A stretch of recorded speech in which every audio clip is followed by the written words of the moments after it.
الشیطان الرجیم بسم اللہ الرحمن الرحیم سورۃ المزمل مکیہ۔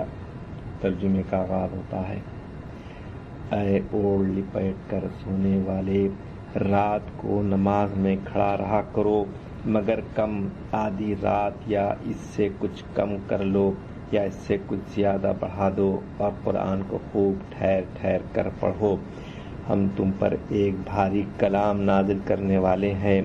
در حقیقت رات کا اٹھنا نفس پر قابو پانے کے لیے بہت کارگر اور قرآن ٹھیک پڑھنے کے لیے زیادہ موزوں ہے۔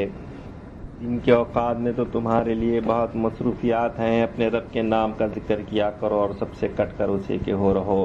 وہ مشرق و مغرب کا مالک ہے، اس کے سوا کوئی خدا نہیں ہے، لہٰذا اسی کو اپنا وکیل بنا لو، اور جو باتیں لوگ بنا رہے ہیں ان پر صبر کرو اور شرافت کے ساتھ ان سے الگ ہو جاؤ۔ جھٹلانے والے خوشحال لوگوں سے نمٹنے کا کام تم مجھ پر چھوڑ دو اور انہیں ذرا کچھ دیر اسی حالت پر رہنے دو۔ ہمارے پاس ان کے لیے بھاری بیڑیاں ہیں اور بھڑکتی ہوئی آگ اور حلق میں پھنسنے والا کھانا اور دردناک عذاب۔ یہ اس دن ہوگا جب زمین اور پہاڑ لرز اٹھیں گے، اور پہاڑوں کا حال ایسا ہو جائے گا جیسے ریت کے ڈھیر ہیں جو بکھرے جا رہے ہیں۔ تم لوگوں کے پاس ہم نے اسی طرح ایک رسول تم پر گواہ بنا کر بھیجا ہے، جس طرح ہم نے فرعون کی طرف ایک رسول بھیجا تھا۔ پھر دیکھ لو کہ جب فرعون نے اس رسول کی بات نہ مانی تو ہم نے اس کو بڑی سختی کے ساتھ پکڑ لیا۔ اگر تم ماننے سے انکار کرو گے تو اس دن کیسے بچ جاؤ گے جو بچوں کو بوڑھا کر دے گا اور جس کی سختی سے آسمان پھٹا جا رہا ہوگا۔ اللہ کا وعدہ تو پورا ہو کر ہی رہنا ہے۔ یہ ایک نصیحت ہے، اب جس کا جی چاہے اپنے رب کی طرف جانے کا راستہ اختیار کر لے۔ ترجمہ: سورہ مزمل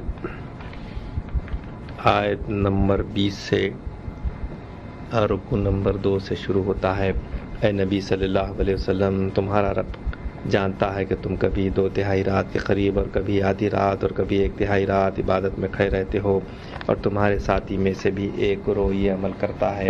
اللہ ہی رات اور دن کے اوقات کا حساب رکھتا ہے۔ اسے معلوم ہے کہ تم لوگ اوقات کا ٹھیک شمار نہیں کر سکتے، لہذا اس نے تم پر مہربانی فرمائی۔